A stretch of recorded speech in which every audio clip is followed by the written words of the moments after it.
Hello and welcome to tonight's lecture, arranged by the Center for Asian and Middle Eastern Studies. I'm your host, Naeem Mahmood. Tonight, we are to have the third and final lecture of the series, East Asia and Islam, Present, Past, and Future. The aim of the series is to provide an overview of the history and contemporary issues of Islamic thought and culture in East Asia in the context of its cultural background. East Asia is a region with the oldest Islamic traditions and the most recent dynamics. While China retains more than 1,000 years of Islamic tradition, Japan has less than 150 years of history of interaction with Muslims. In the history of Islamic civilization, the Muslim communities of East Asia have often been marginalized. However, the history and contemporary challenges of East Asian Muslims share many similarities with the Muslims in other regions. How should contemporary Muslims understand East Asian Islamic tradition and culture? This lecture series explores the potential for the creation of East Asian Islamic thought and culture, and the Chinese Islamic tradition as a pioneer in this field. The title of tonight's lecture is East Asia in the Islamic Civilization, Han-kitap as Minority Literature. The lecturer is Dr. Naoki Yamamoto. Dr. Naoki is currently an assistant professor at Graduate School of Turkic Studies, Marmara University, Turkey. He completed his PhD at the Graduate School of Asia and African Studies, Kyoto University, Japan. He specializes in Ottoman Tasawwuf and traditional Japanese culture. His publications include a Japanese translation of Sulami's Kitab al-Futwa and Introduction to Tasawwuf, a comparison with Shonen manga. So this is the short intro of tonight's lecture. The lecture is next, which will take roughly around 30 to 45 minutes. And it will be followed by comments and Q&A section, which will also take roughly around 30 to 45 minutes. We observe a few rules. We ask our audience to keep mic and mobile muted until told otherwise. We encourage questions and discussions maintaining a professional approach. And we also encourage attendees to take notes on the lecture for the comments and Q&A section. Now, without further ado, I'd like to ask Dr. Naoki to deliver the lecture. Naoki, over to you. Oh, thank you very much. Yeah, go ahead. You can share the slides now. Yeah. Hold on. Can you give me the authority? Yeah, go ahead. So you can share the slides. Yeah, should be fine. Okay.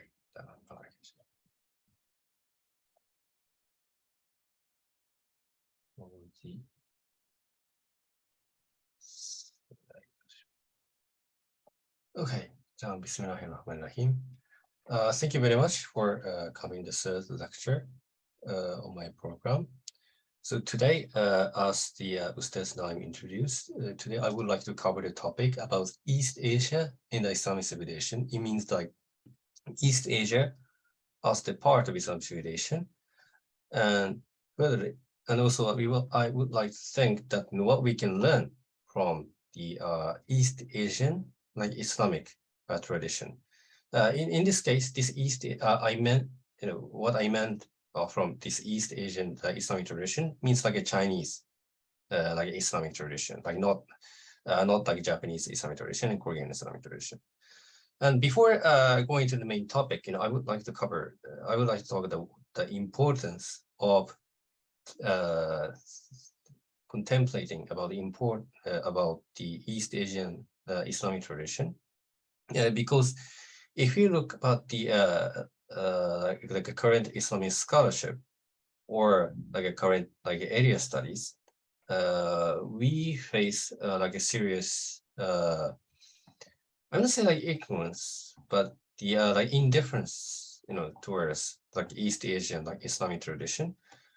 For example, like this book, like Osanka the Islam, it means like about the 5 colors of Islam. This is one of the most famous books authored by the French Muslim converts academician, Goban Saint-Montaire, and he argues about the like diversity of the culture within the Islamic civilization. And he listed like a 5 major, like a so-called Islamic color, or like a cultural color of Islamic civilization. According to his book, the first color is of course Arab, and the second one is the Persian India, because the Persian was the second strongest, like a lingua franca through the Islamic history. And the third one is like Turk. It means Turkic. It's not only about like a Turkish Republic. It's about like it also covered like Central Asia, like a Turkic like a culture. And the fourth is Malay Indonesia, and the fifth is Africa. And even in this book, for example, when I read the book, I'm really surprised that he didn't mention about like this sixth color, like Chinese like Islamic tradition, as if it never exists.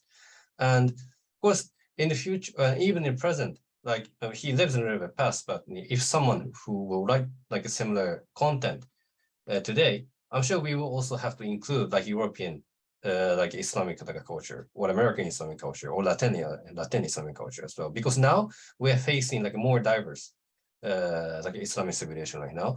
But the problem about this book is like a Chinese Islamic civilization, as I said in the first lecture, it exists since the 8th century, or even some of the historical record says that it might one of Sahaba reach to the land of China. So it means it exists like since the 7th century. Like if the earliest 7th century, it's the 8th century.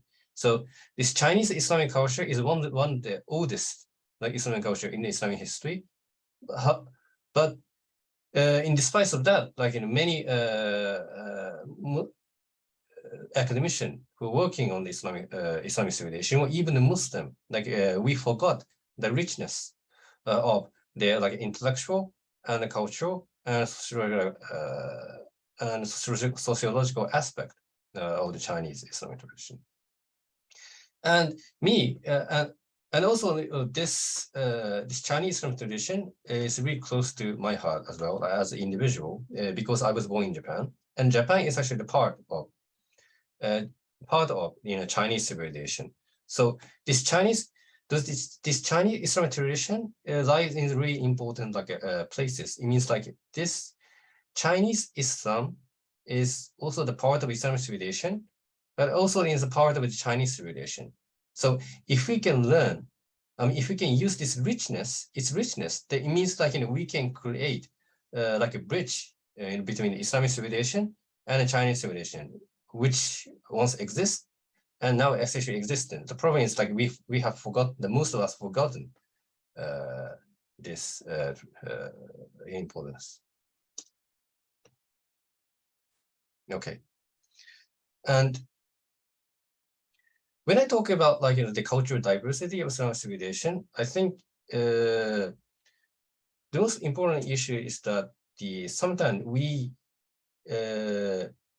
intentionally or unintentionally like disregard the importance of the particularity or like a locality of Islamic civilization. It means like here, like many, not including me, like many scholars are talking about like Chinese like Islam or the East Asian like Islamic culture or the richness of the intellectual tradition. But sometimes like we fail to introduce those importance in like a universal way. It means like sometimes we take it as like just local or like exotic phenomenon, and sometimes we get satisfied to just listen to it because it makes us like a little bit feel culture. Like it means like now we know that it means like as if like we are accepting this its diversity or enjoying it.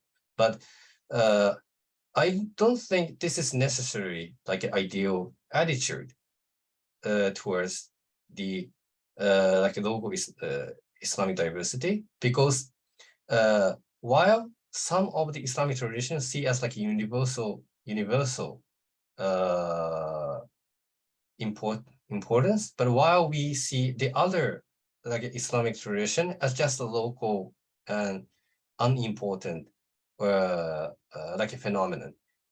I mean, in a different we can say is that especially like non-Arabic Islamic classics are often marginalized while this only the local cultural diversity is highlighted. It means like we only see someone like a video who are just local Sufi are making like a zikr, or just like writing the calligraphy that we don't like in a different way, like exotic way, or just we are seeing like a different color of the clothes, and just we're enjoying it now, or just enjoying it now to to feel, so that we can escape from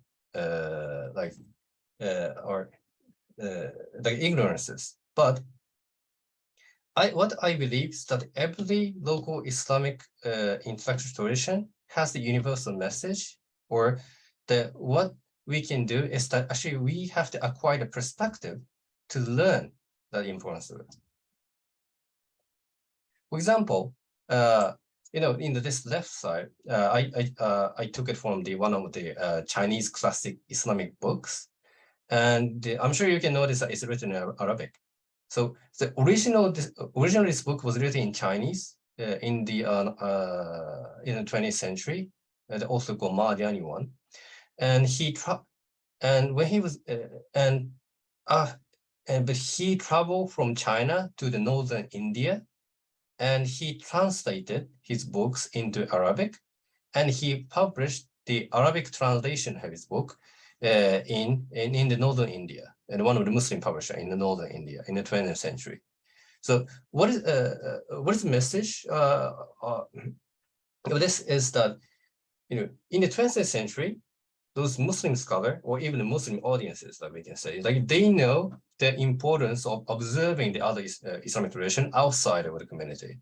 But right now in the 20th century, the most of us, like even including me, like we believe that our version of Islamic culture is the best, and sometimes we are too lazy about like learning to the others.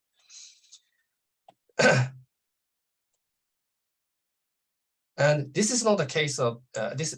And also, there is a quote from the famous like Muslim Orientalist Wilfred Cantwell Smith in his book Islamic Modern History. He's mentioning about Indonesia, not China, but his remark is quite interesting. Here it says that in the case of Indonesia, it means like he is analyzing like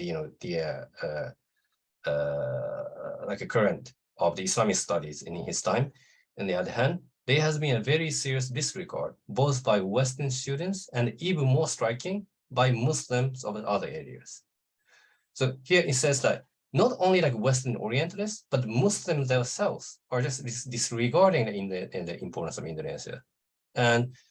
But in the Indonesian Islam is actually more closely connected to the other like Muslim civilization. For example, if you look at the history of Indonesia, like there is a tradition called Kitab Kuning. Kitab Kuning is the Indonesian classic Islamic classics, and and those like Indonesian scholars, they travel to like Haramain, like Mecca or Medina, and usually they study like for a long term, like 10 years or even 20 years or 30 years, and they brought back this traditional Islamic knowledge to Indonesia, and they wrote their classical books either in Arabic or their local languages. So they were also they were able to write the classic books in Arabic. For example, one of the famous Kitab Kuning was authored by the Nawawi Bantani. He also moved to Haramain, and he died there. And most of his books were actually, most of his, I think 99% of his books were written in Arabic. And if you travel to the Indonesia, and if you can take a visit to like a pesantren, like traditional madrasa in Indonesia, these traditional students are still using his books in Arabic. So it means like you don't have to study like Indonesian or the other like local Indonesian languages. Like as long as you can study like Arabic, here that's why he said like even an elementary acquaintance makes it clear that he is Islamic is something distinctive and fascinating and potentially very rich. It means like as long as you can read just the basic, like if you have the basic knowledge about Hussa, like classical Arabic, then you can notice that the importance of the Islamic tradition in Indonesia. But still, yeah, I mean in his time, now the Indonesian Islamic studies is quite active, but in his time, even the Indonesian Islam was like forgotten by most of the Muslim community. And also and in the case of China, it's worse because the quite few of them, the book is Arabic, but since most of the Chinese Islamic books were written in Chinese, that's why most Muslim, living now, they don't know how to access those like a tradition. But this is not the case in the past, because as I said, in the 20th century, this Indian Muslim like a community living in northern India, like they took really seriously about the diversity of Islamic traditions. So that's why they even helped him to publish the Arabic translation of Chinese Islamic books. And when we listen about the like a presentation about like Chinese Islamic culture, like we frequently encounters like this explanation, like a Chinese Islamic tradition, like synthesize the Confucianism, or there is like integrity between like a Chinese Islamic tradition and Confucianism. And some of the people criticize that this phenomenon is kind of like a, how you say, like a bid'ah. Like it means like the Chinese Islamic scholar are observing some kind of like no Islamic thing into their own tradition, and they make it something like different. But I think that kind of criticism is not like fair. If we really know the like history of the Islamic intellectual tradition. For example, like a good case is like Farabi's Madinat al-Fadila, or the Ibn Sina or the Avicenna. The Islamic scholar who observe like a Greek philosophy or the Greek or philosophies or like or the Greek logic, and try to articulate the Islamic values within this format. For example, why do people don't say? I mean, some of the Salafi says, but why they don't say that this version of Islam is like an Islamic tradition synthesized like a Greek, like a philosophy of Greek logic? I mean, what is the difference between this Chinese Islamic tradition and this like Islam and Greek like united like a tradition? I mean, if you look at, for example, like if in the good cases like in Istanbul, in the faculty of like theology or the faculty of philosophy, like many people. In most of the class, the teacher always like mentioned about this Farabi's like Madinat al-Fadila as one of the like best example of the like Islamic tradition that those who master like a Greek philosophy and try to articulate their worldview or the society or the human being, but they will in most of the cases they will never mention about the richness of the Han-kitap. So this is just my opinions, but I just think it's quite unfair.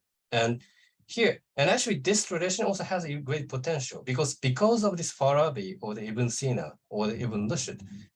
Now we have the intellectual connection between like Islamic civilization and Western civilization, and from a different perspective. Actually, there is the famous book called like Aristotle's Children, and this Aristotle's Children in this book, he in this book explained that how the Western civilization was actually like an offshoot or like a children of the Aristotle tradition, but with the help of like Ibn Sina.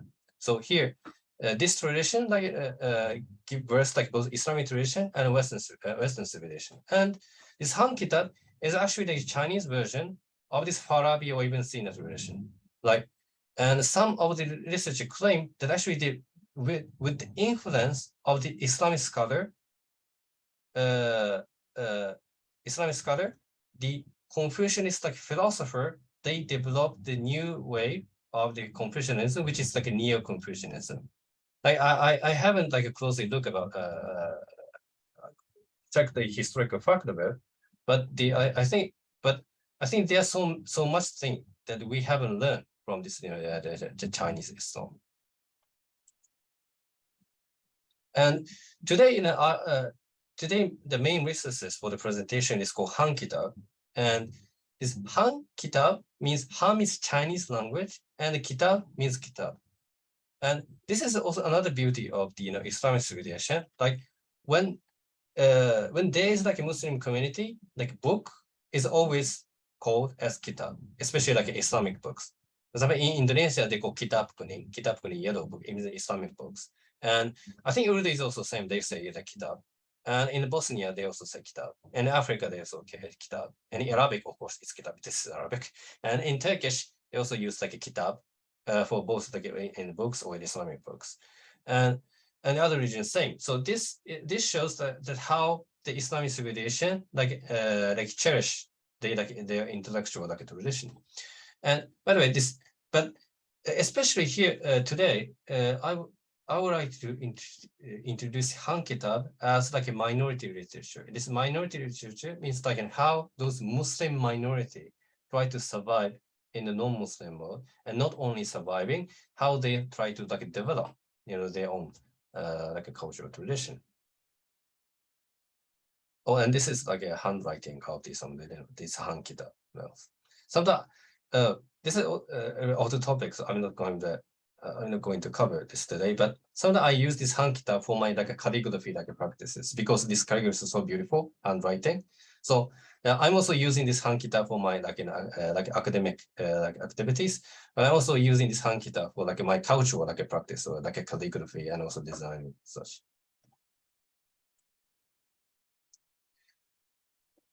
And so as I said, I believe that this Han-kitap will offer us like important perspective, and here us means especially for minority Muslims. And when it comes to Islamic studies, like we always try to focus on so-called like authentic or like mainstream like Islamic tradition, but we must be careful that I think if you look at the history of Islamic civilization, there is no such thing as like a mainstream. Like every not only the culture, but also also the like intellectual tradition. Like every local places have their own like intellectual tradition, and this is not just like a particular or like a local phenomenon, or either. What I believe is that universality can be learned from particularity. It means like universal message or universal lesson can only learn from like a particular like a cases. And here in this Han-kitap, what I believe that we can learn is the issue of translation is my issue of like language. And the second is like we can share our own our emotion, especially like a solitude as the minority Muslim. And the third is how those Muslim minority like encounter with Islamophobia. Therefore, about the struggles of translation, when I have started the studying about this Han-kitap or East Asian Islamic history, I usually skip like introduction. And I always reading the main part of of the books. But someday, one day, like I don't know why, but I just decided to read like the introduction. And what makes me really surprised is like some of the books, the introduction was more interesting, because some scholar, they sincerely confessed how painful to write those books, especially like when it comes to like the articulate the Islamic virtue or Islamic like value in the Chinese language. Some here, this is Ma Badian. He is one of the pioneer of the Han-kitap. Who lived in the 17th century. There is a quote from his introduction of the book. It said, "We live in the land of Han." It means like China or the Chinese land, and our language and script are that of the East. It means like a Chinese language, and our ways are different, and our manners are also different, and therefore, there are many who have lost the scripture, and few who are familiar with the doctrines. And here, and I have tried to compile a book of instruction about Islam, but this is like a challenging task. If it's not in Chinese, and if it's not written in Chinese, then it cannot be understood by the people here, within his community. And if we try to express it only in Chinese, and it would not fit with the Islamic doctrine. So first, in paragraphs, he said, therefore, there are many who have lost the scripture and few who are familiar with the doctrine. It means that during the Ming Dynasty, because of the policy of the try to encourages like a Persian or the Muslim who had like Persian Arabic background to get married with the like a Chinese like citizen, like second generation and third generation, they have started to forget like a Persian and Arabic, and they become so-called like Sinizite, like it becomes like a Chinese, and many, especially like second and third generation, it's like many of them, they also even start to forget about their like religious identity. So this is what he mentioned. So this is the motivation of the Ma. It means like try to author like the books about Islam, like introduction about Islam in the Chinese language for the second and the third generation. But he says like this is like a challenging task. Like this is how I confess, because if it's written in Chinese, then if it's not written in Chinese, it cannot be understood by the people here. But if we try to express only in Chinese, it will not fit in Islamic doctrine. It means like if he tried to use the only like Chinese vocabulary, then it's really difficult to articulate Islamic concept, because here because most of the vocabulary in China have developed with the interaction with like a Buddhism or the Confucianism and the Taoism. So it has a completely like different like a historical background. But if it's not written in Chinese, it means that if he try to write in Arabic or Persian, then in his community, like nobody can understand what he was talking about. So here, like he has to take some balance between like like Islamic class, balance between the two. Like he cannot use like a Persian Arabic anymore because there is no literacy in the community, but yet he have to create like new like a literature for the second and third generation. And why translating like Islamic concept into Chinese is that difficult? Because one of the reasons is I think like this linguistic like a structure.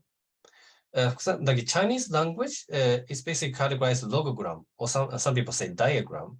And right now, for example, I'm speaking like English, and when I try to write in English, we use like Latin alphabet. And Latin alphabet is called phonogram, and phonogram represents like phoneme. It means like speech sound or combination of phoneme. It means like Latin alphabet is written to show the pronunciation of the sound. It's just about the sound. But logogram represent like word or morpheme. And important here is like a word. Like when you create like a logo, like a Chinese character, like each one of the Chinese character has its own meaning. And also each one of the Chinese character represent like a meaning of the thing. Here, the good example, the simple example is like this Chinese character. In Japanese, we call he, means fire. But this Chinese character doesn't only show the sound of it, it also represents the shape of the figure. And fire is simple. This is because this is just natural phenomenon. But how it will be when it comes to like a Buddhist term or like a Taoist term or the Confucianist term? Like, do you think that using those terms or term may conflict the Islamic doctrine? Like this is what the challenge of Islamic scholars is. Like because because if we're not sensitive about it, like maybe we might just like as some of the people criticize, we might let the other like non-Islamic like element like enter within the Islamic doctrine. So that's why they have to like carefully choose like a terminology to articulate Islam, or either they might put a new interpretation of the Islam. But this is another copy from the Han-kitap, and this line is using Chinese character as like a phonogram. It just shows how to pronounce like Alhamdulillah, Rabbil Alamin. And here, this one is like a translation of the Alhamdulillah, Rabbil Alamin. And can you just get even visually like this Chinese character used for phonogram is longer than the Chinese character used as like a logogram, like originally. It means like and if you look at this Chinese character, it's really confusing because each of the Chinese character only represents the sound of the Arabic alphabet. It doesn't make any sense. But here, if you look at the classical like Chinese character, used as the logogram, we East Asian, we are not only see the sound of it, but we are visually can understand the concept of like Hamd or the Allah or the Rab or the Alamin. So here what I must say is that in our linguistic like worldview is like a completely like different. And there is another Chinese scholar who also sincerely shared his complaint about like translating like Islamic books into Chinese. Said, I have just translated this book, but the translation text was vulgar and the translation of the poem was poor. But I tried to make sure what sounds of the East and the West, here West means Islam, were correct, and that the content and also correct. I tried to make sure the sound of the East and West were correct and the content was correct. But I wonder if I actually combined the words or if I could have written on behalf of the author. But yeah, I have to translate like literally. But here, he said that he said that his translation poor. He's not saying to show his like modesty. Like this is like literally. He tried to confess to how difficult it was to articulate the vision of Islam in his vernacular language. And another thing is very off the topic. What is interesting, he said that the Islamic tradition, he called Islamic tradition a tradition like West, and Chinese tradition they call like East. Like and this is just like geographical difference, but the right now people, even the Japanese, sometimes we say that Islamic tradition as a part of the Eastern tradition, but here in China, West means like Islam, and East means like their tradition. But when the generation like goes down, especially in the time of Liuzi, so before the Liuzi, like those scholars are also really like a great scholar, like without any like suspicion. But they were almost like about to die when they tried to try to translate those Islamic books in Chinese. But Liuzi was compared to them was like relatively like a confidence. So he said the form may differ between the East and the West, but the meaning is always the same. And when translating, one must refer to the original text and understand its meaning in order to explain it correctly. And words may not match, but the meaning never fails to harmonize. So, like if we compare the previous like two scholars, I think Liu's attitude is like obviously like different. He said that on the surface, like this Islam and their cultural background is like this Chinese background looks different, but he said the meaning is always the same. It means like China and Islam share the same vision. I said that when we want to translate the Islamic message to the Chinese, he said that it's very important to try to understand that what the origin of the original text. It means like what the author wanted to or try to tell within the text. But as long as we can understand the meaning of it, it means like we can try to like articulate in the vernacular language. And that's why he said the words may not match, but the meaning never fails to harmonize. It means like that we can share like same like spirituality. And this is what like for the last week, if you attend the last week like a presentation, you might remember that I mentioned so-called like semantic like reconstruction, like semantic reconstruction. Like means like even though we're using like in terminologies or like words which we use in like other cultures, as long as we can reconstruct like a semantic background, then we can use this like vocabulary in Islamic context. For example, like I use like example like a tea ceremony. Like tea ceremony was since tea ceremony was practiced by like Zen Buddhists. Like many people think that this is like Zen Buddhism culture, but this is not necessarily the case. Like the fact is just the Zen Buddhists many Zen Buddhists practice this tea ceremony. That's why this culture was explained in like Zen Buddhist like a manner. But if like Islamic scholar see this culture and try to rebuild this culture within Islamic context, then the tea ceremony can become like an Islamic culture. And this this is not only the case for the culture. This is also about language itself. For example, if you see the Han-kitap, there is a word called like sanchen, it means three vehicles. And this three vehicle, this terminology itself is from like a Buddhism.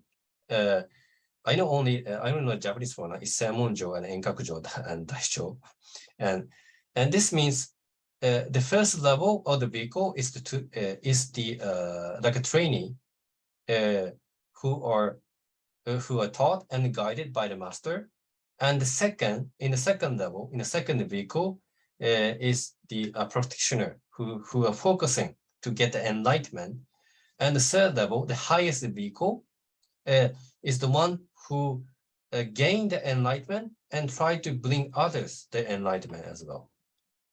And in the Buddhist, they call like these three vehicles will help the human being to reach the nirvana or the truth. And if you look at Han-kitap, they also use a terminology called sanjo. In Japanese, we call sanjo. Means like three vehicles, but they are not using this like three vehicles and like a Buddhist as like a Buddhist terminologies.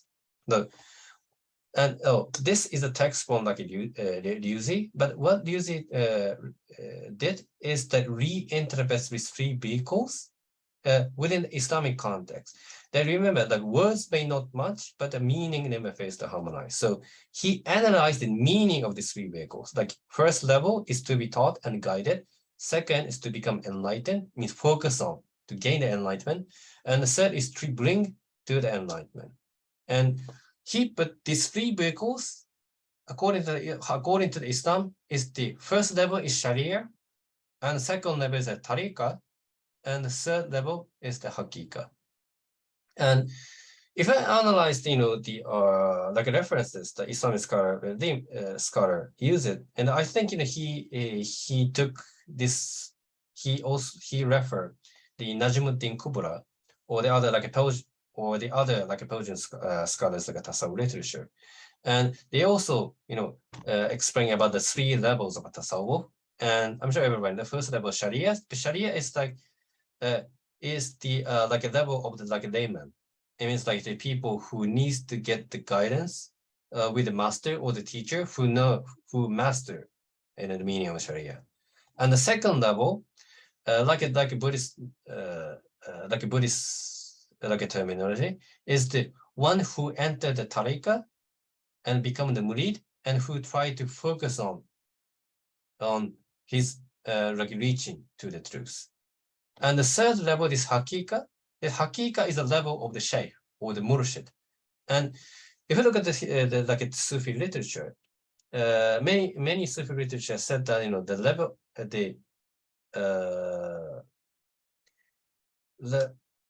what is important to become like a Murshid, or what is the important job of the Murshid, is not just like reaching to the truth, but try to guide the others to the enlightenment as well. So in Arabic, we call like in a Murshid, like a Kamil and Mukammil, like a Kamil and a Mukammil. Mukammil means like Takmil. Takmil is like make others like reach like perfection. So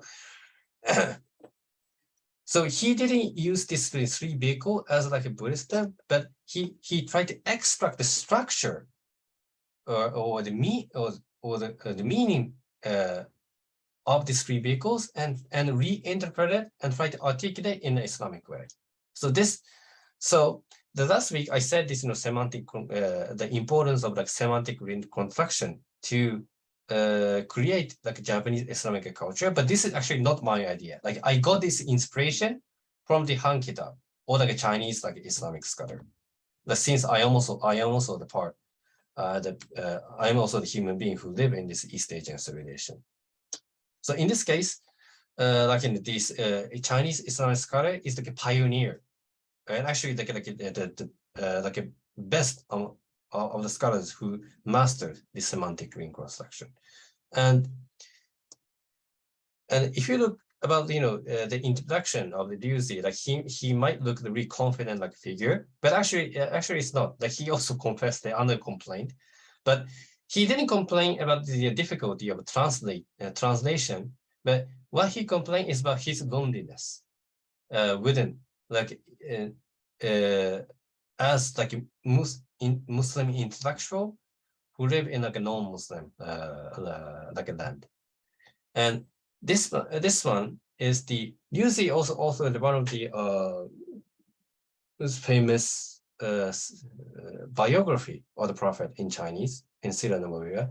And in that introduction, he confessed that how difficult to author this, the biography of a Prophet in Chinese. And what was more difficult is that people around him didn't cherish what he was doing, like writing like Prophet biography in Chinese. But here, people among them is like Muslim, like a Muslim community.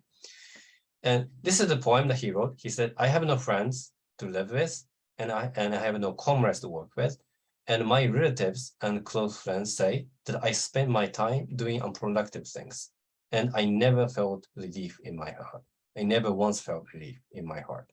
So the first time I encountered this poem, like I was like a PhD student, so it was really comforting for me. So because I felt that there's something in common between like using and me, because my parents were also complaining about me that why I'm focusing on this PhD thing and why not just study like programming or the engineering to earn some money, because I was doing like Islamic studies in Japan, and of course, like it would never have like potential or like making money in it. But it's really striking that even Lucy, like one of the greatest like scholar in Islamic civilization, also faced the same complaint from the relatives and even his own family. And this, and if you look at the like Han-kitap, like not only I think as far as I know, the only Lucy complained this much about the Muslim community living this time. But the another challenging is against Islamophobia. Like right now, like many people think that Islamophobia is like a new phenomenon emerged in like European countries or like India or the other region. But Islamophobia also has its like wrong roots. And I think studying Islam history in China will give us like important like perspective, for us. But this book is called like Eliminating Doubts Against Islam. This is authored by like Jin Tianzu. He is the Islamic scholar who in like 18th century, and he was employed in the translation department and Hanli Academy. It's like it's a part of the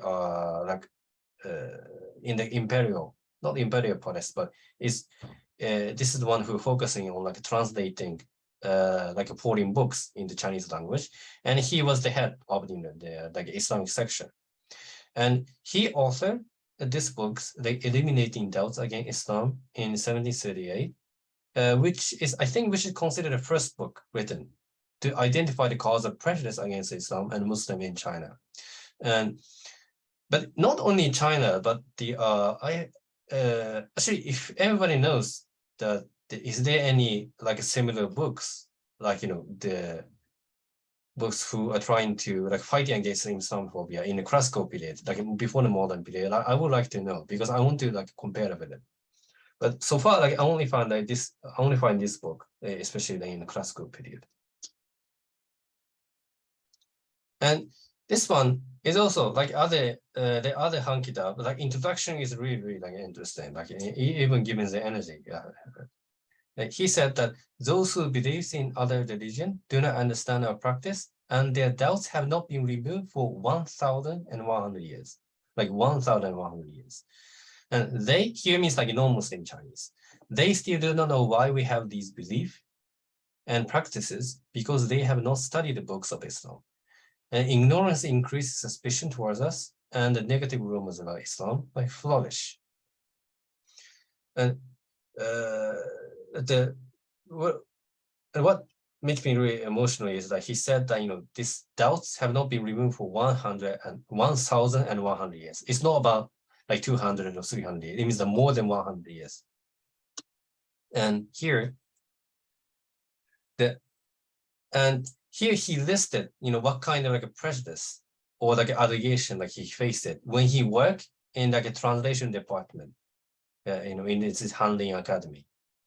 And so in this translation academy, like he was not the only one who was working there. Like there is someone who translating like the books about Christianities, and there's also someone who translating a books like Hinduism or the Buddhism. But these like non-Muslim Chinese, they frequently asked like the same question, and he listed those questions in his introduction. He said, Muslims do not follow the Chinese calendar, but secretly create their calendar with 360 days as a year and gather together, celebrate their own. It means I think they meant about the Eid. And it said the Muslims speak different languages and dress differently and have other choices in what they eat and drink. It means like Muslims are too picky about like what they eat and drink. And why do they eat meat and vegetable at sunset, but nothing during the day when they're fasting? I think you mentioned about Ramadan, because there is no like similar practice. I mean, they is similar practice, but not as long as Ramadan. So that's why non-Muslim Chinese get interesting. And he said, what God do they worship and what they are praying? And I think if you live as the Muslim minority in like non-Muslim country, I'm sure you had been also asked the same question, because every question is listed in this Han-kitap is the question I was asked, when I was living in Japan. So here, this Han-kitap, showing us that actually we are not alone, but actually this it has like historical roots, and there is like a great Chinese scholar who were actually trying to fought against this prejudice. And he continued, when they meet Muslims, these non-Muslim colleagues, they take up minor issues, make fun of us, and criticize us. And they know nothing about us, Islam. But he said, actually, Islam has contributed to the country's development for 1,100 years, from the Sui and Tang dynasty to the present, and it is no different from the Confucian ideals. And people who believe in other religion think that only their teachings are correct because they do not know the cause of Islam. Like, I think if we can just change some of the keywords into like for example, from I don't know, like Victorian dynasties or something, I think the message is also still valid, because if you look about the history of the European civilization, it's also the same. Like, if you look at the history, it's obvious that Islam has contributed to the development of the European civilization, right? Not only by the philosophy, but also the cultural and the political impact. Right? And it's also same case in China, according to Jin Tianzu. Right? But the people around him, he said they take up minor issues and make fun of us and criticize us. And if you look about like a modern media or like a Twitter or the Instagram, like we are still facing like the same problem.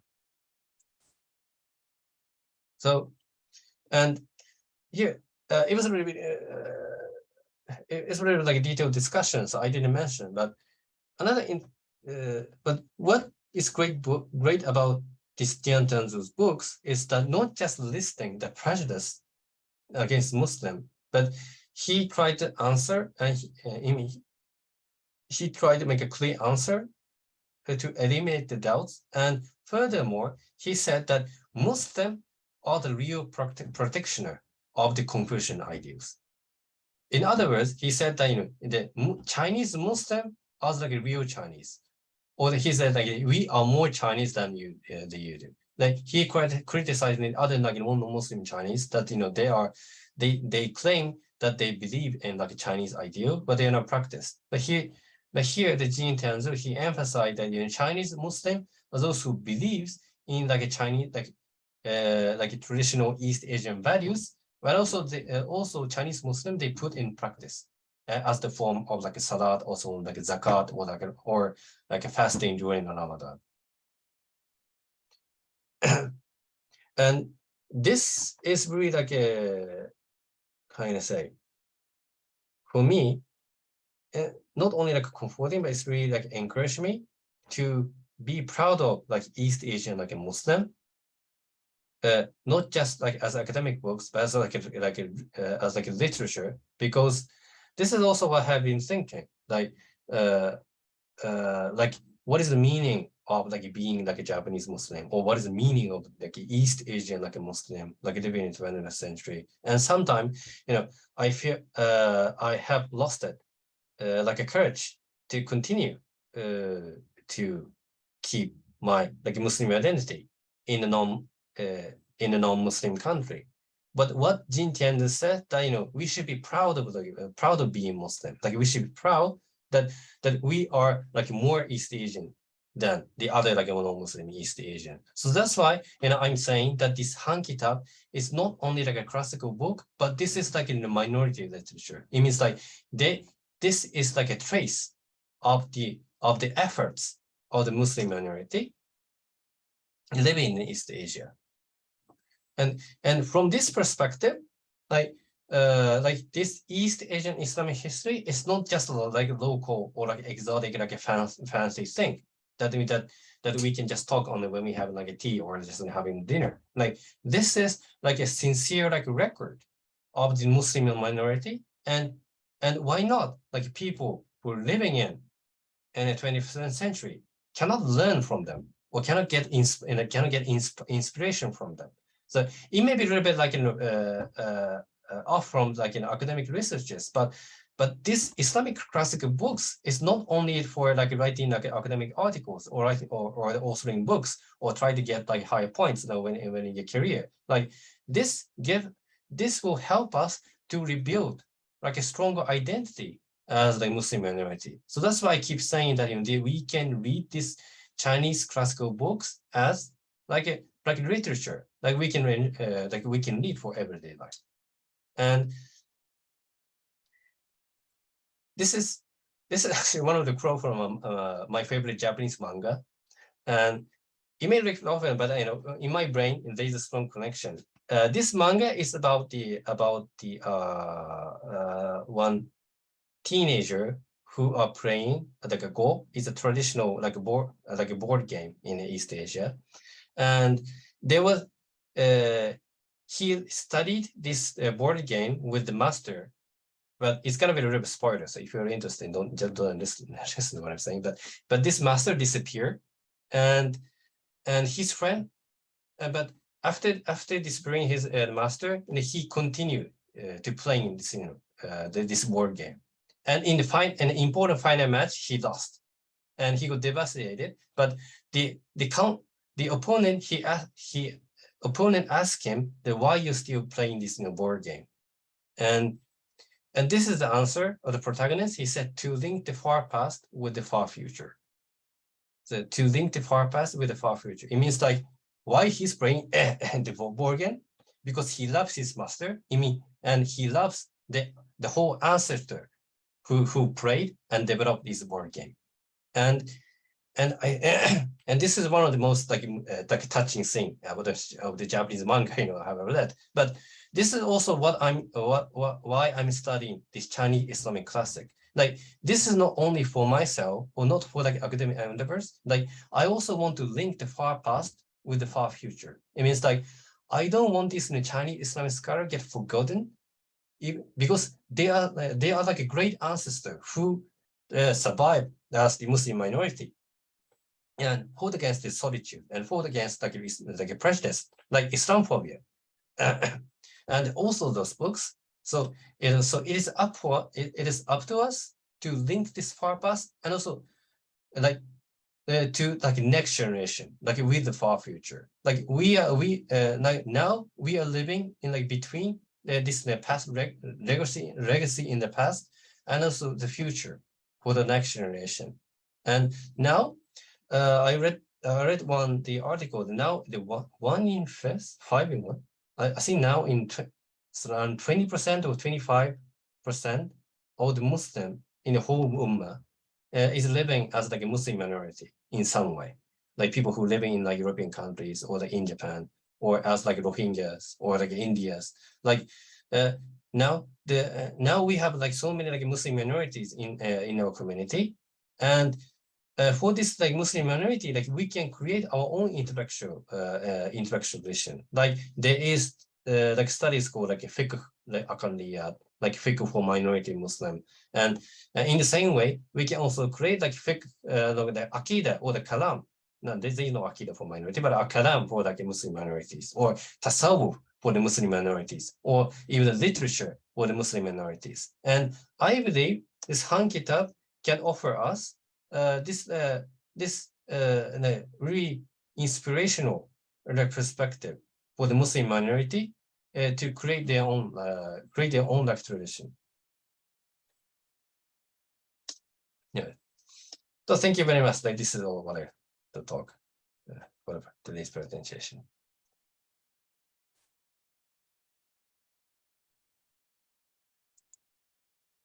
Right, thank you, Naoki. It was an excellent lecture, mind-blowing in many ways. I haven't had this kind of information on Han-kitap or Chinese literature on Islam. I'm sure many of our audience have found this whole lecture fascinating as well. There are quite a lot of things to digest, to be honest. You elaborated all those things in detail. I'm sure our audience have the questions too. So one question actually has been always in my mind now from the beginning of the series, is that why Japan? You gave the answer partly, I guess, in the first lecture, that why Japan was so late in having the presence of Islam in that land when China has 1,000 years of history. Is it because I just looked at the geography of Xinjiang, a province of China, where the majority Han Muslims live. That place seemed a bit far from the Japan, which is more east, southeast, compared to that part of China, Xinjiang, which is mostly the northwestern part.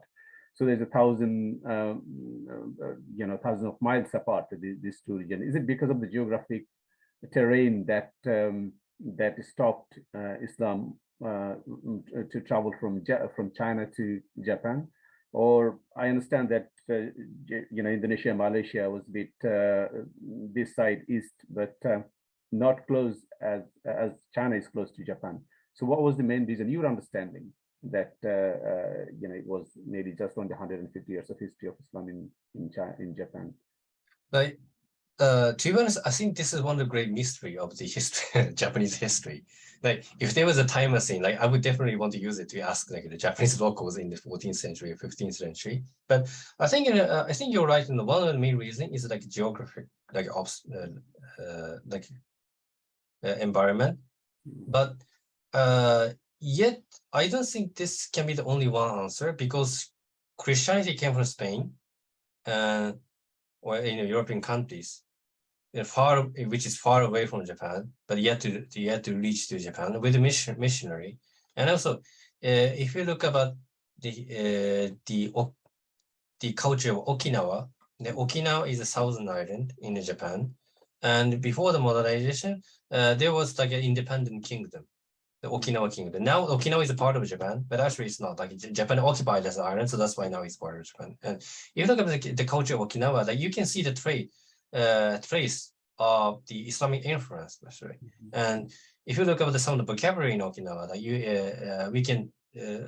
we can find some of the like Malay or Indonesian terms.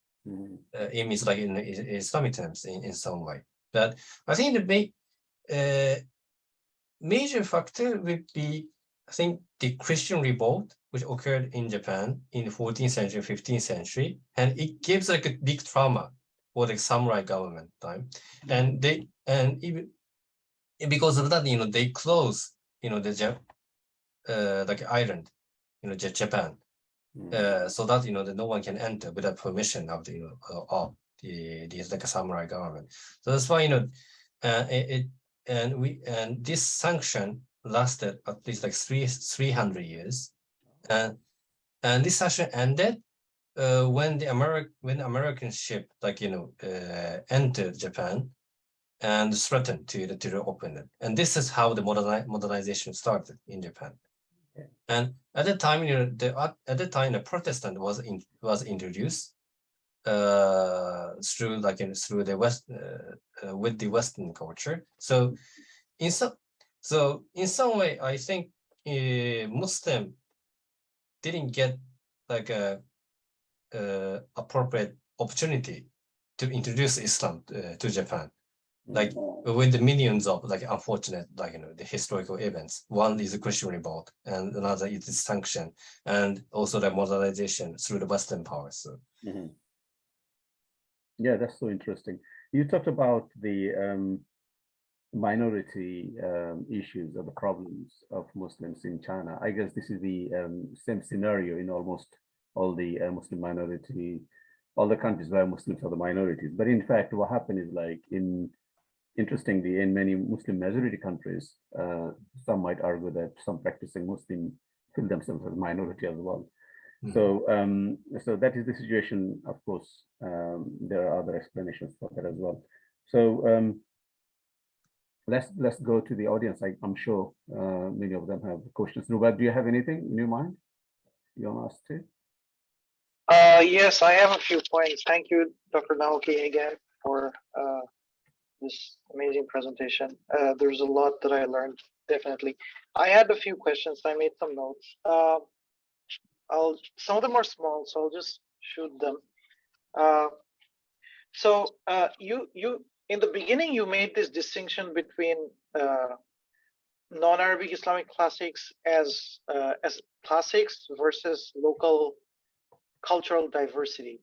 I'm trying to understand what you really meant. At the end of the thing, that I guess I understood that you meant that they're to be taken as literature and not just like cultural like tidbits. Like, can you explain this aspect a bit more? Like what aspect?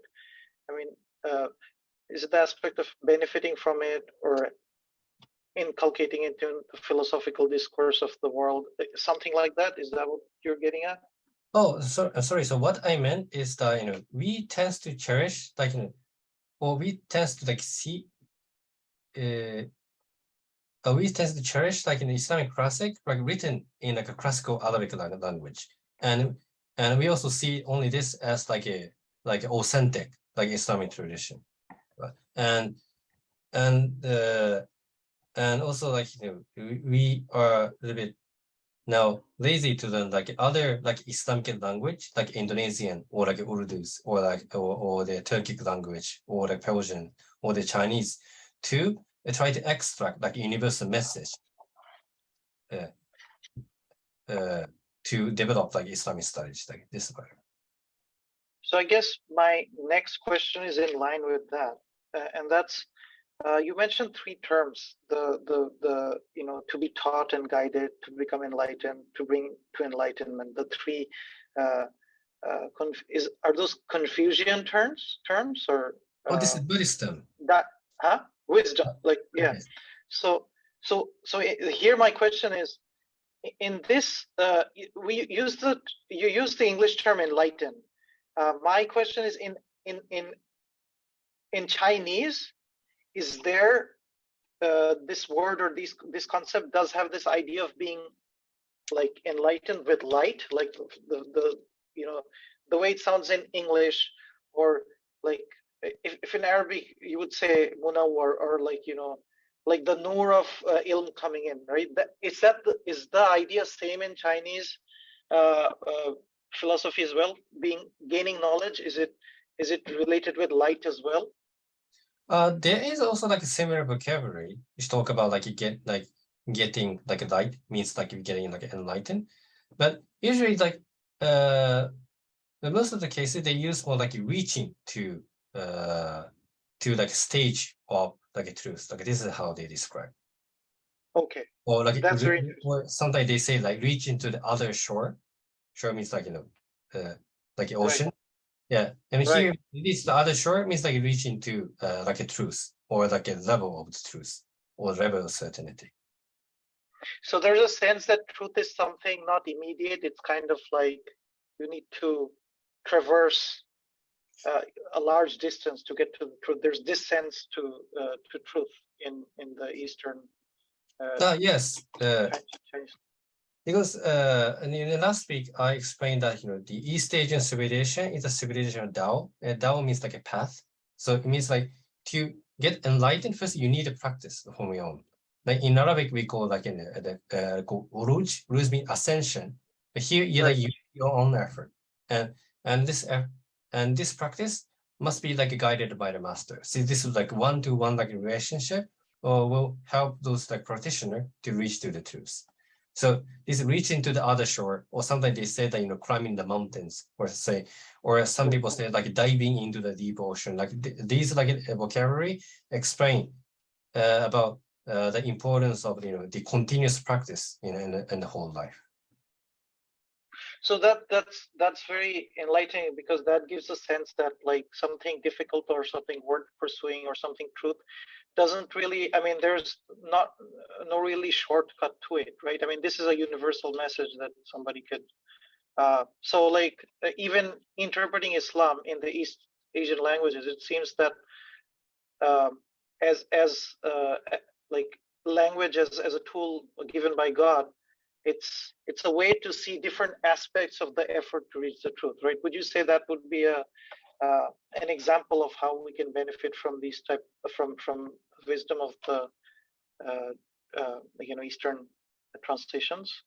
Yes, and also another point of the importance of using the vernacular vocabulary is that, as one of Chinese scholars said that if you only depends on so-called like foreign vocabulary, then it makes the Chinese audience get confused because they are not familiar with that or familiar with those terms. For example, if we only say, even if I speak English, if I use like ihsan or like tarbiyah or I don't know, the tasawwuf or absolutely. Like, if we only use this Arabic terminology, like the ordinary Western audience will never understand. So that's why like this, what Chinese scholar did is that they use like traditional Chinese vocabulary, which have like which developed within the history of China, but they reinterpret the meaning of it. So they use the format, but they put like its spirituality of Islam. So and so that it will help even the non-Muslim Chinese audiences can grasp what or get familiar with this. And so this is how they try to like develop the vernacular like tradition, which is not too alien from from the other like a Chinese tradition. Thank you very much. And I had another query as well, and that is, how would you? It's kind of like a difficult question, but what's quintessentially Eastern?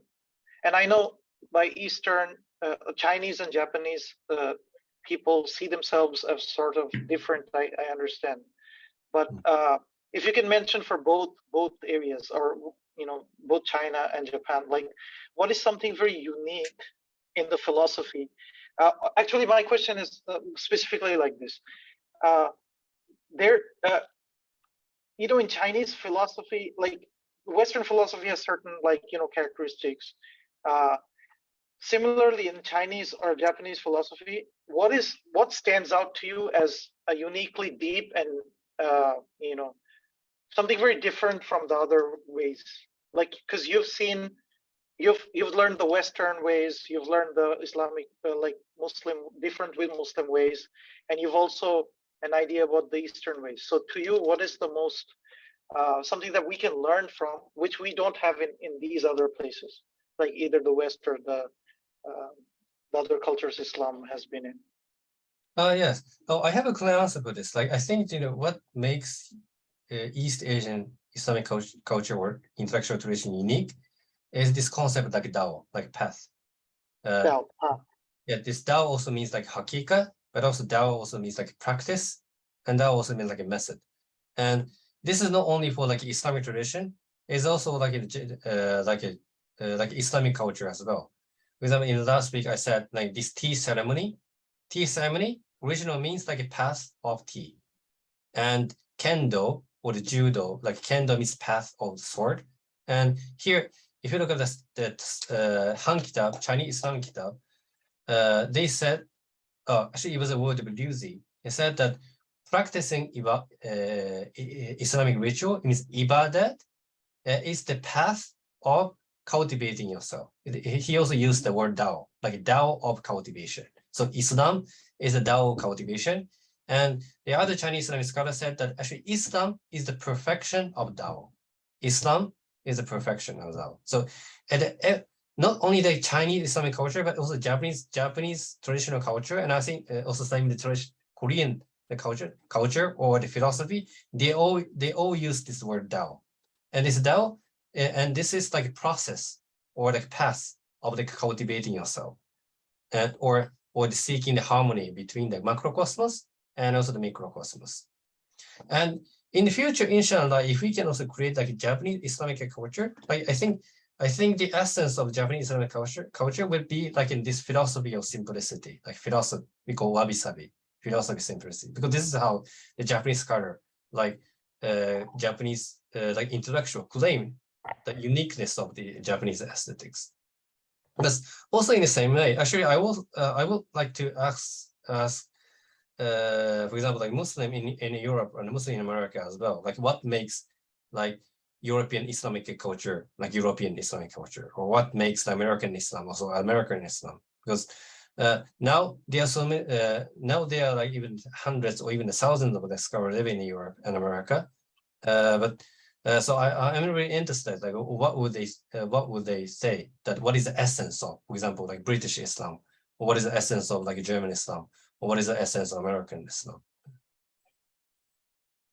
So I think potential for like a comparative studies. Like. No, that's a definitely amazing question, and a lot of American, European scholars, like Muslim scholars, they deal with that issue. They talk about that issue.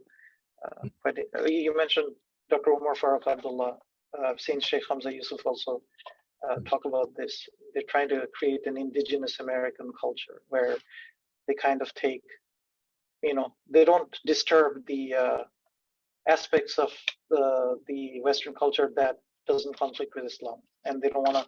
But I mean, interesting part is a lot of, like you've seen in Japan, a lot of the diasporas, they bring their own culture into it, so they kind of like in Indo-Pak, we have a kind of different kind of Islamic flavor, and like the converts have their own flavor, Arabs have their own flavor, and then I don't know, all of us mixed together has another kind of flavor.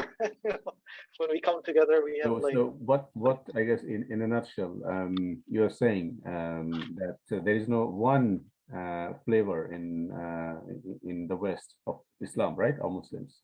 So each ethnic community have their own kind of flavor. Indian, Pakistani, or South Asian, they have their own kind of Islamic flavor, and then you have like other part of Indonesia, or China, maybe they have another kind of flavor. You mean, and they grown up and born and brought up Muslims in the West, they have their own kind of flavor. Is that what you mean? Yeah, that's what I mean. Also another point to make is it seems that like the Indo-Pak flavor is very dominant in the West, like very, very dominant, and then it almost seems. But I mean, you know what I mean? You live in London, right? You've seen that kind of, but we have like certain masjids, like if I can give you an example of Canada, for example, there are certain masjids that have a very local flavor. There are certain masjids that have more international kind of flavor. Like they have, you couldn't go to those masjids and say, oh, this is a Pakistani masjid or Arab masjid or something like that. But there are other masjids you go, oh, this is like an Indo-Pak masjid. There are a few, like there's one Turkish masjid too. Like that's very, very much understandable actually, because these must have been built by the migrated people, right? And absolutely. Those mosques on places of worship, they build them, and they normally use their own. Mostly the local community, they use those places. Right.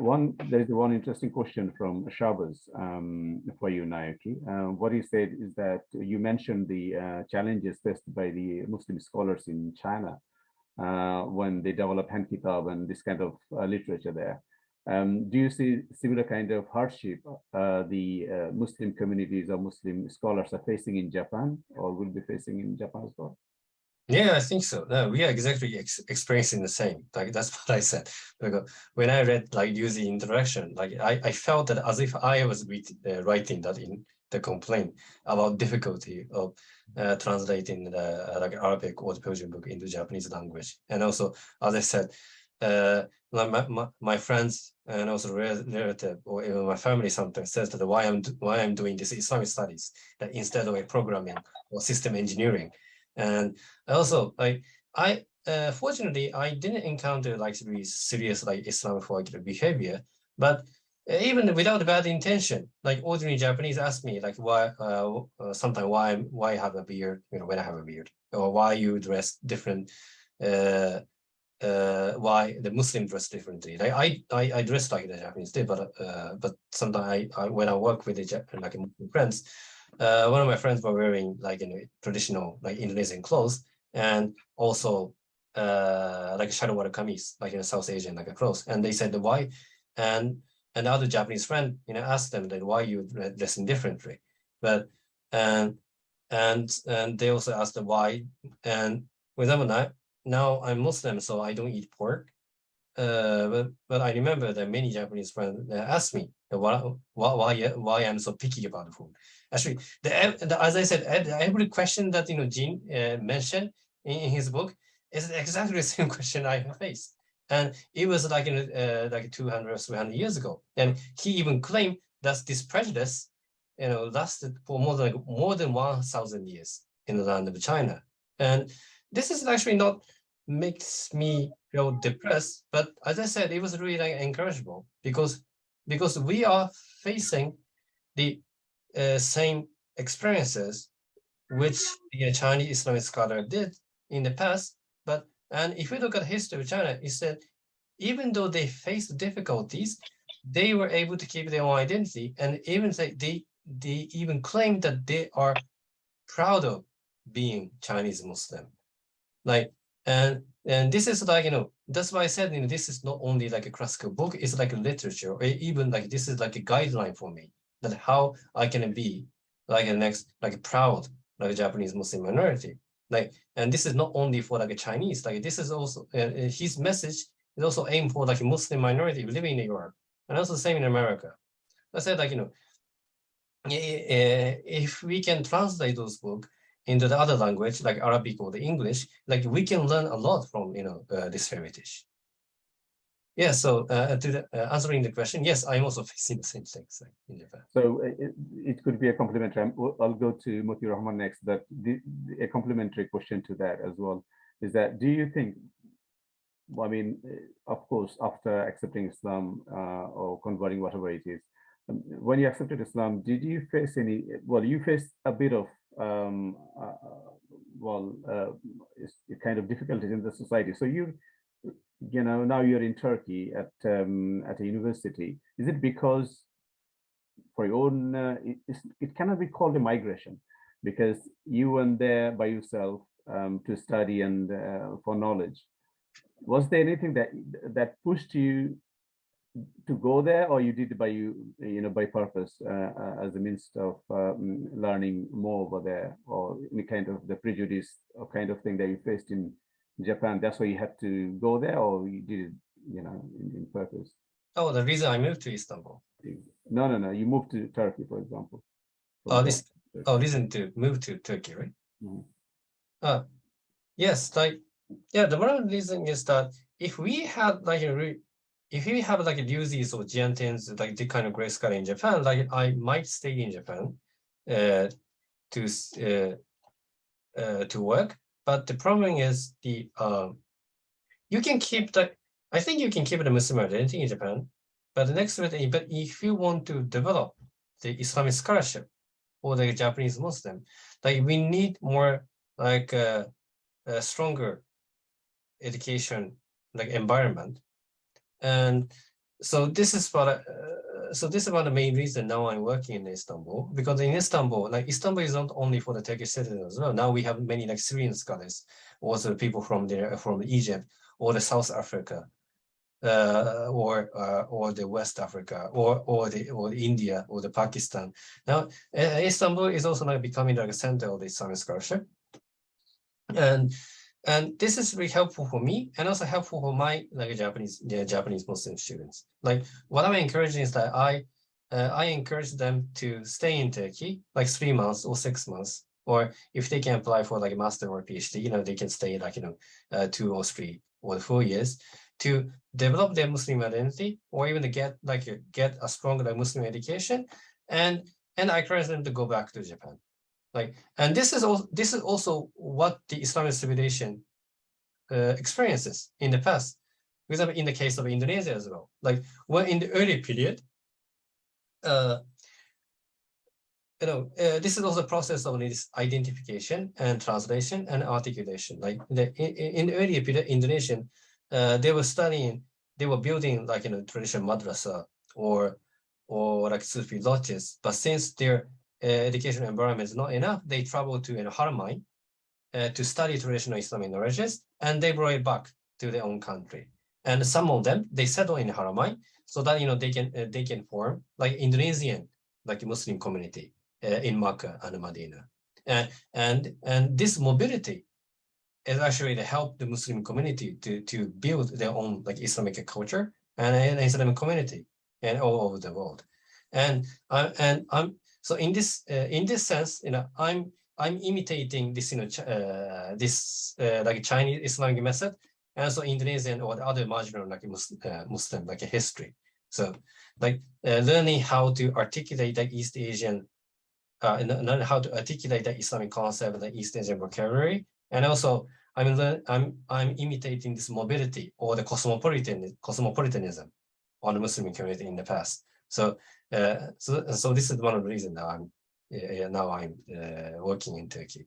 Excellent. So it's not only for myself, but only for the other like Japanese Muslim who is sincere about like to keeping their identity and seeking their knowledge. Excellent. So Numan Siddiqui asked a kind of question. You talked about vocabulary.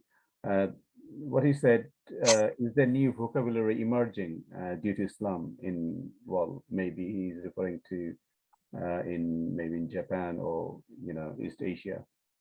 Any specific vocabulary that that you found, for example, logogram or something? Yeah, as far as like I didn't encounter like special.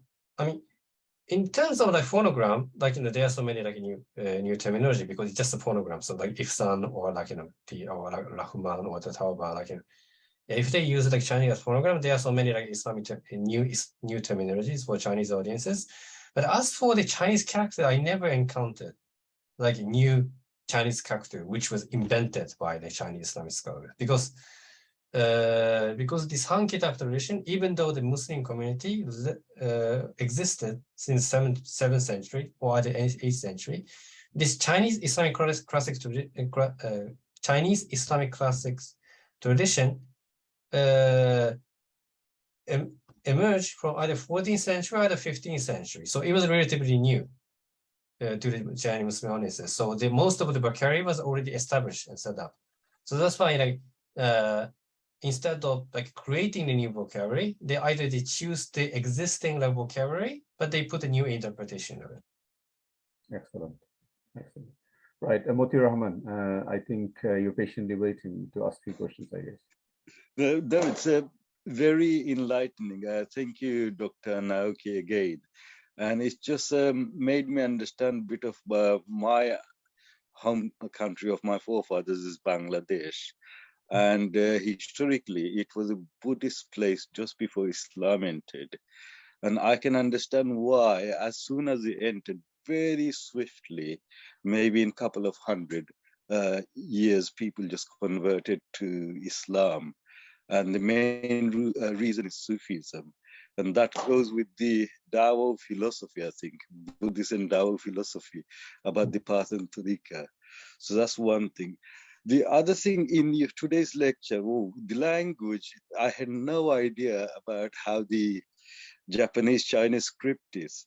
Now, due to your lesson, I understand a little bit more that it has sort of signifies reality in its pictorial form somehow. So that's very enlightening. That's lovely to learn that.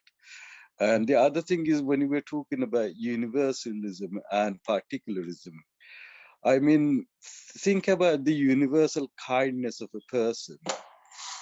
We have universal kindness, but whenever it shows up, manifests in the reality, it takes a particular form. So kindness in its universal concept, no one knows about it. You can only know and see a sort of kindness when it manifests itself in a particular time, particular space, particular geography, in a particular incident. So when we talk about the pure Islam, authentic Arabic texts, we in our local cultures, we are sort of particular time and space and culture. So it has to cater for that, in my opinion. It's not about forcing someone else's particular form of something, Arabian particular form, into a Chinese or Indian or African context. The particular form must belong to its own culture, own time, own place. So yes, as who was it? The third translator who says the meaning is always there when you translate it. I think he's got it absolutely right. And about you, about the Murshid Kamil and Murshid Mukammil, once in our societies, there's enough Murshid Mukammils, then the people, they can actually enlighten the people. But until one has reached the reality himself, he cannot bring others to reality. I found that very valuable. So maybe you'll have to find particular forms of Islam rather than the universal forms in your local context. No,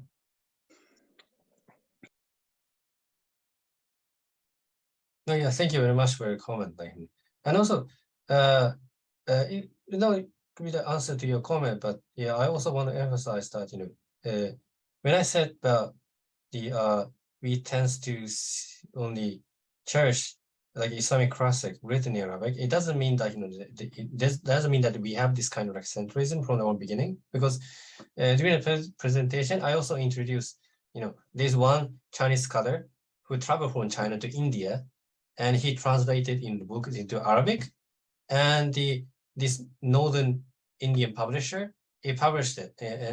They published this in Arabic translation of the book. So in the past, actually the Muslim, not even the Muslim scholars, these Muslim audiences, they have wider visions. Like even they don't see those Chinese Islamic book as just like exotic, like I don't know, exotic like tour guide or like a pamphlet. Like they sincerely understand, like they are the endeavor, intellectual endeavor, the Chinese scholar. So that's why they use the lingua franca, Arabic as a lingua franca and translate, so that the other audience can read it.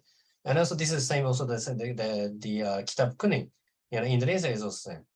Why they wrote this Kitab Kuning in Arabic? Because Arabic is lingua franca. And now in the 20th century, some people criticize that we are using like English to talk about Islam, but the English also in the end, this is just a lingua franca. It's just like a tool.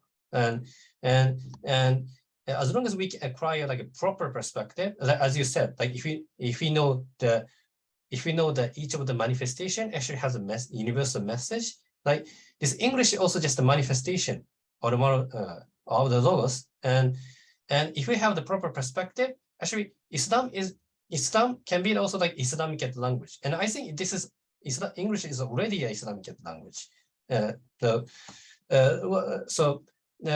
This is why it is Han-kitap as well. Is that Han-kitap means the Islamic classic written in Chinese character, but it doesn't have to be like written in Chinese character as well. Like it means like, of course it should be written, but we can also introduce the message or the meaning, which like Han-kitap try to tell to the Muslim audiences.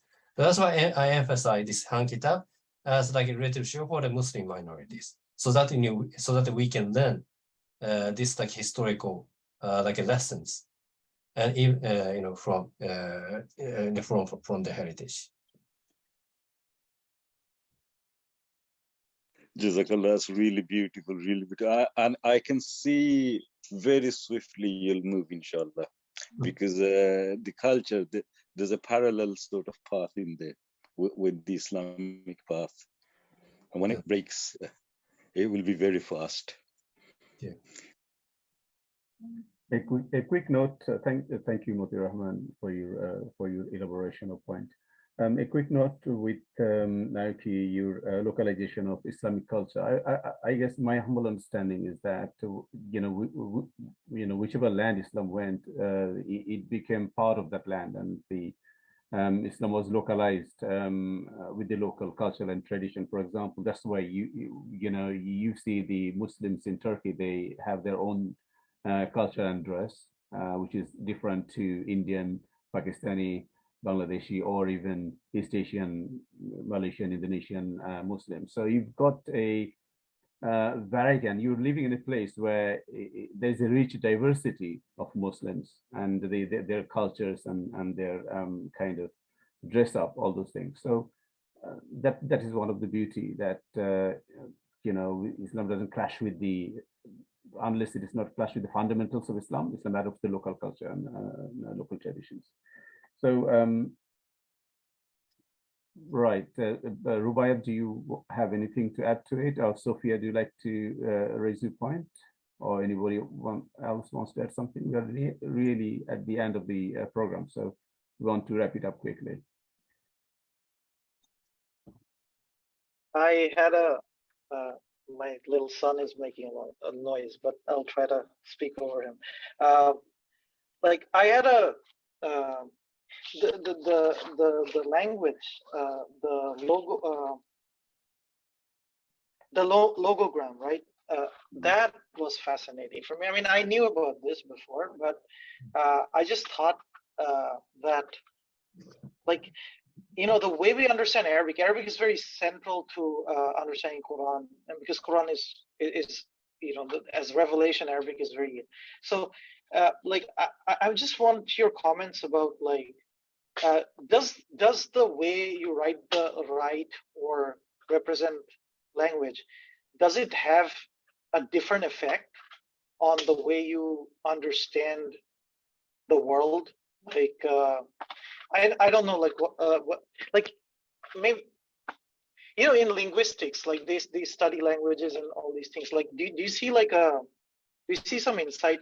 Can you share some insights on that if you? And because, like, I guess the way you represent yourself affects the way you think, or the way you express or understand the world as well.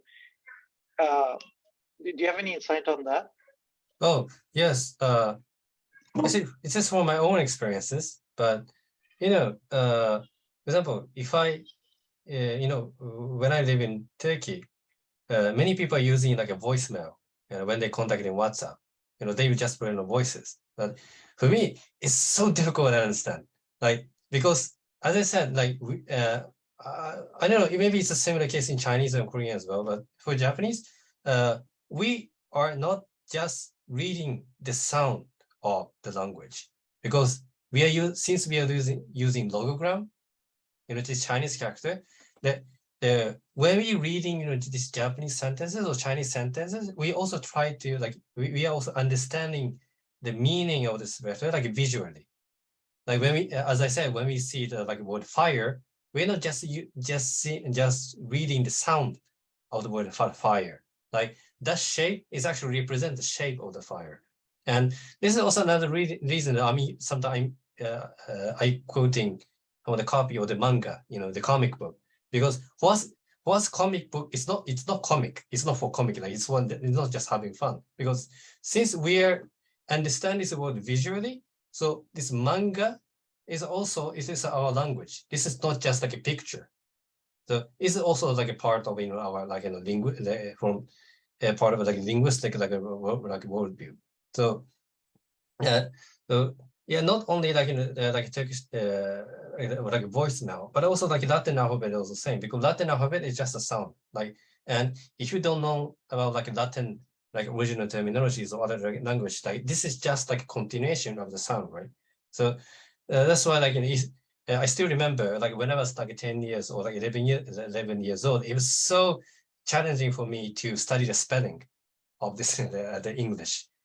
Because I cannot like visually understand, for example, like the word water or the fire, like it's not telling us like shape of the water or the shape of the fire or the hotness of the fire or like a coolness like a water. Like yeah, so yeah, I believe so. Like it really like visually, it really like intellectually have an effect on like readers. I think the way that which language they use.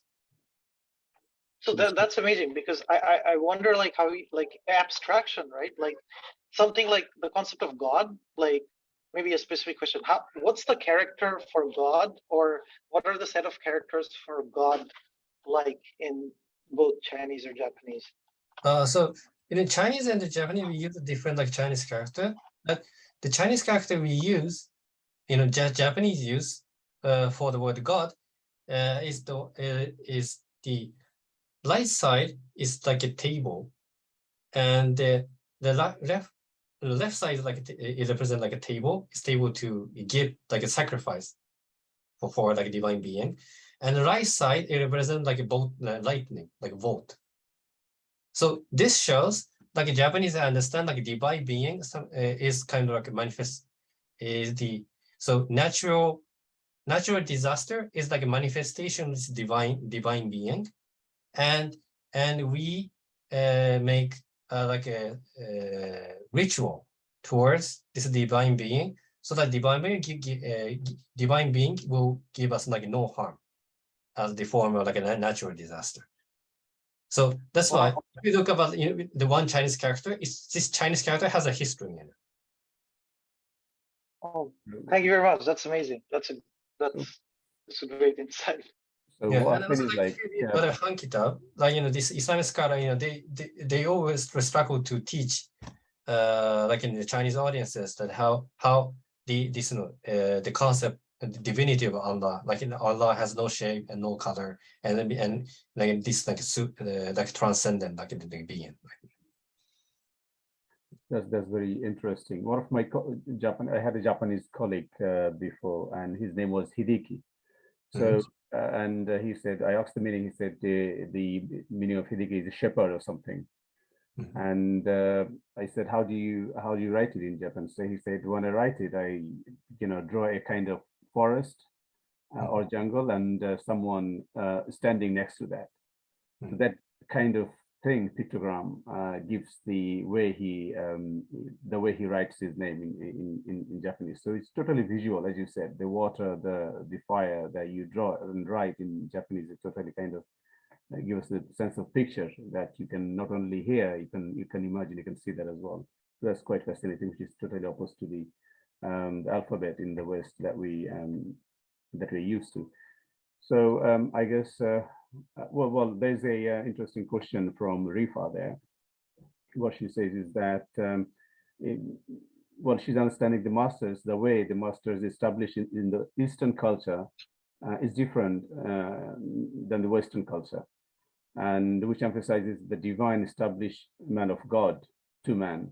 Does that mean that this divine aspect is already established in Eastern thought? So,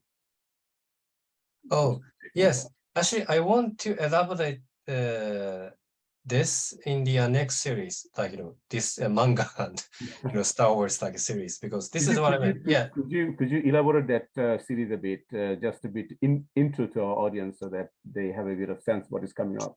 Yeah, because I completely understand and agree with this comment. Like I think that the concept of this mastership and discipleship is really what East Asian tradition as like East Asian tradition, like and he said I think Sufi cultures are also the same. So here the Islam civilization and Eastern civilization share the same spirituality, this mastership, and also the tradition of suluk. Sadaka means like the tradition of training, spiritual training. It means like if you want to reach the truth, it requires like a lifelong like training with a master. So you cannot reach to the perfection with your own like individual effort.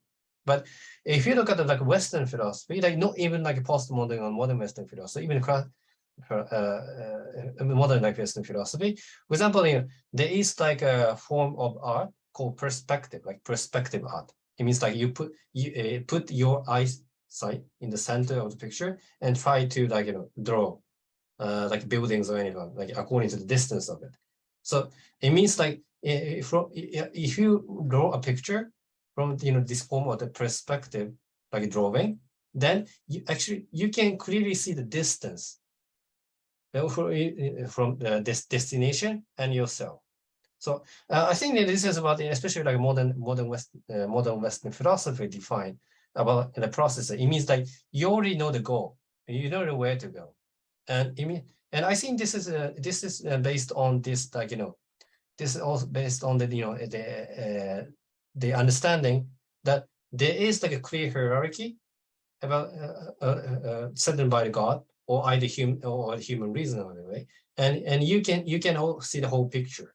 But in East Asia, like you will never see the whole picture of it, especially like a classical training. Like you always need help with the master, and you don't know where to go. So sometimes it makes like 1 year, sometimes even 2 years, or even 10 years. But during the process, you digest the experiences, and once you entered to the hakika, then it is a time that you understand the whole process of one. That's why, like, if you look about the picture, like drawing art, like this perspective is actually the modern, modern Western culture, right? Like if you look about the miniature in Islamic civilization or other East Asian like picture, like the figures or the character drawn in the picture is completely depends on the drawer. Sometimes they put like in the human bigger than an animal, or sometimes you put like a mountain much bigger than like a protagonist was drawn in the picture. So this is what I think the East Asian tradition like describe the worldview.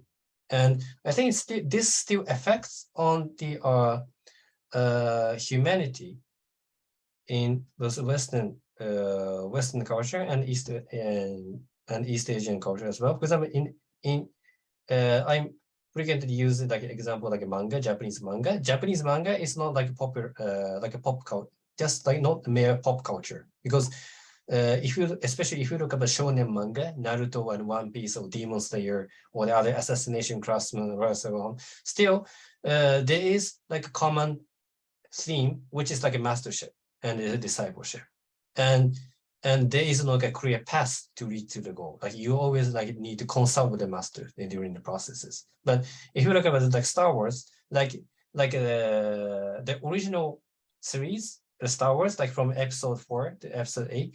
Episode 7, 3, 4, 5, 6, no, 4, 5, 6, or 4, 5, 6, yeah. From episode 1 to episode 6, like there was also a kind of like spiritual figure who can guide the protagonist. It's called like a Jedi Master. But if we look at the new series, like the protagonist can make herself perfect from his own origin or the birth. And so here, because the old series of the Star Wars is based on like in the other traditional like mythology, especially in the East, like the Chinese mythology and Japanese mythology, and also like they also analyze the narrative structure of the Islamic literature as well. But the new series of Star Wars, they just want to show like a new concept like a divinity which can dwell in like human society. This is like a complete like a post like a modern like a figure. So what I want to say is that this differences of the worldview is not just something in the past. Like we are still seeing the world like differently. But and if we can acquire the perspective to analyze those discourses or narrative, like we can understand that East Asia and Islamic civilization are not alien to each other. Actually, we are. There's a potential that they can be like a best friends. Like this East Asian civilization can be like a best friend for Islamic civilization, and also the vice versa. And learning about Islamic East Asian Islamic tradition will help us to create the kind of foundation. And not only like a China or Chinese Islamic tradition, but also like a Japanese culture and Korean culture, like a modern phenomenon. Thank you, Naoki. Actually, we are well over to our allocated time. So we are with that, we are closing our lecture series tonight. We are working on a new series, as Naoki outlined already, which is to be started in December. More information of that series will be shared in our WhatsApp group. So we thank Dr. Naoki for the lecture, and to you all for taking part and making valuable comments and contributions through questions and comments. And we're very much looking forward to seeing you in our next lecture series as well. So with that, we are closing our lecture tonight. Thank you, everyone. Bye for now. Yeah, thank you very much. Jazakallah khair.